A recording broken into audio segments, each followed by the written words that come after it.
Let's shift gears into Nickelback. This week's nice album review. Who wants to start? I'll start.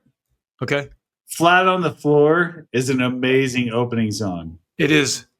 I actually really like that opening song. Yeah, I like that song. It's probably one of the heaviest songs. Badass song on here.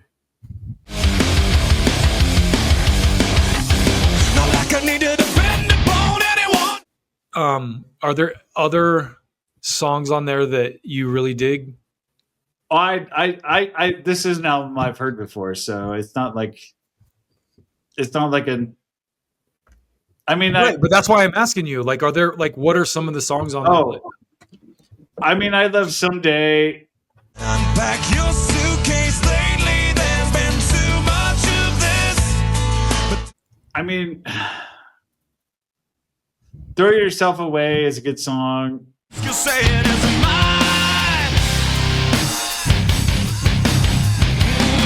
I mean, I love the Saturday Night Is All Right for Fighting, which was a special edition song.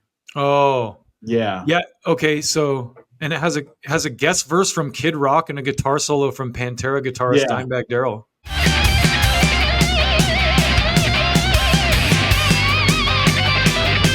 Yeah, Darrell was was buddies with Nickelback for sure. Yeah. Like they were tight. I remember him defending them a lot. I mean, it's funny because I like Nickelback. They remind me of what the 80s used to be. Yeah, I could see that. I mean, if you want to hear what the 80s used to be, it's Nickelback. Yeah. Yeah. I will say this. I think I definitely see. I feel like Nickelback had an influence on modern country, like bands like Nickelback. I agree totally. The vocals too, for sure. His vocal style. It's like kind of post-grunge. It's almost like after like Pearl Jam and Stone Temple Pilots, right? Like a bunch of these types of bands popped up that had it's not that they're copying Eddie Vedder, but they're influenced by that style. And I would put Nickelback in there. Creed is one of them. What's the Matchbox 20? Remember Matchbox 20? Yeah. Like a lot of these bands had that it's just the way that that post-grunge kind of vocal style. And I think Chad Kroeger's vocal style or that type of rock is kind of bleeding into country nowadays. So Joey, why did you tell us why you picked this album? Yeah.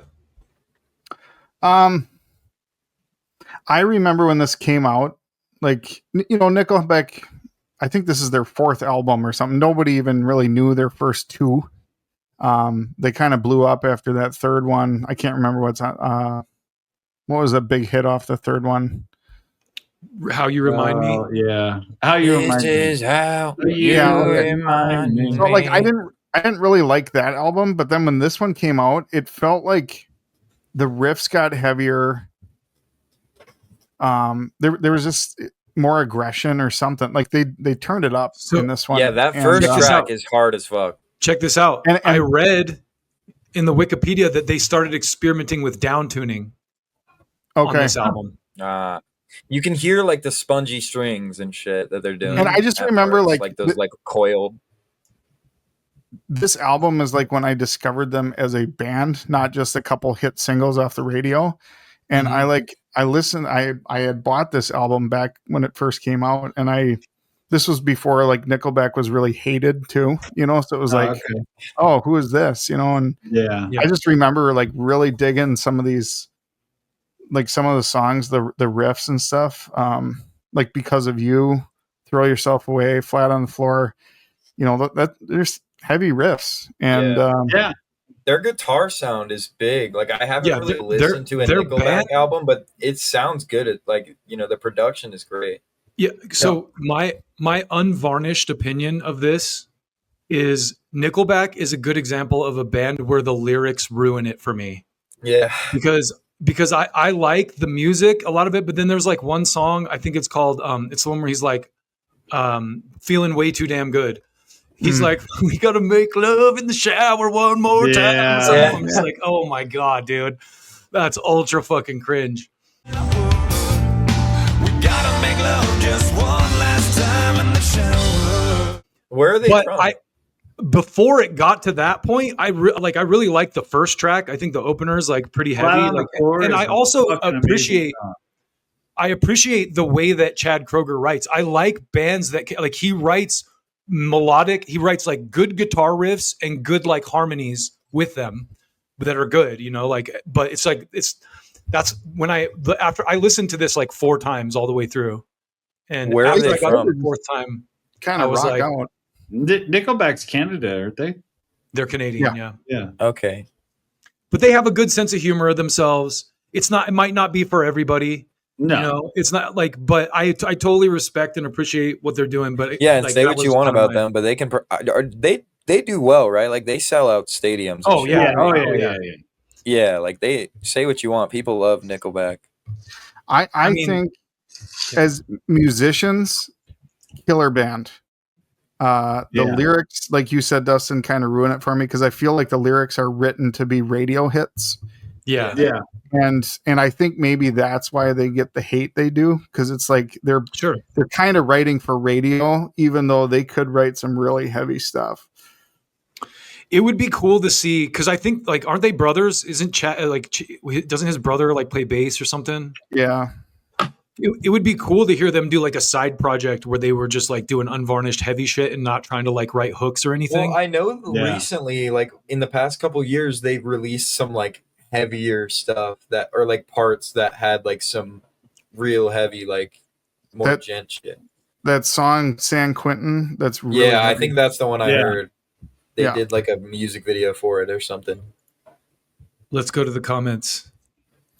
We got our boy.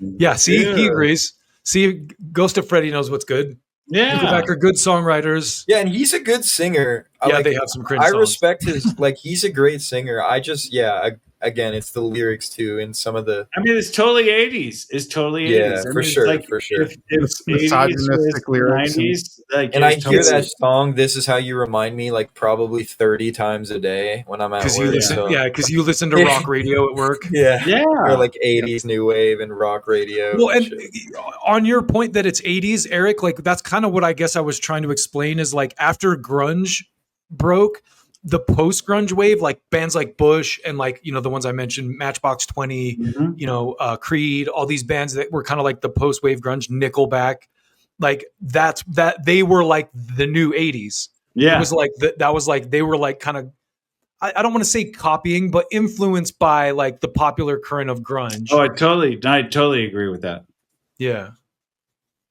I think if I could pick 3 to 4 songs off of each Nickelback album and make my own album, I would love it.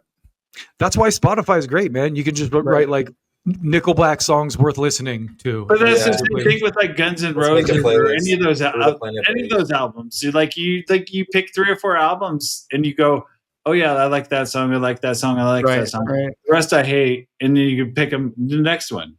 Right. Yeah. Yeah, it's very rare, man. I was like, we've been talking about Black Sabbath, but it's like I listen to like the Zeppelin and Sabbath discographies, and it's very rare these days that there are like bands that just like make like Black Sabbath. Like the first 5 Black Sabbath albums are classic albums. Like every song is a banger. You know what I mean? Yeah. Oh yeah. And it's you don't find that a lot. No, you don't. I'd appreciate Joey for presenting this album. The Nickelback one? This is a good album. Yeah. No, totally. It's a good album. I've never heard a full Nickelback album, so this is interesting to listen to. Yeah, me either. I think from this album onward, you'd kind of find the same thing where there's a handful of songs that they're heavy, you'd really dig them.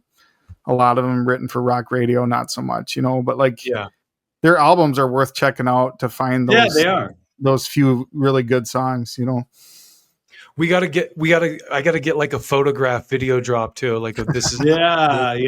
That's why I sent you guys photograph. Yeah. I sent you guys that one of him holding up the picture of Trump and Epstein. Yeah. It was just so appropriate for the time. But I think if you guys want to hear a really heavy Nickelback song, check out that San Quentin one because that's Okay. San Quentin. Yeah. I would say that's the most metal that they've done.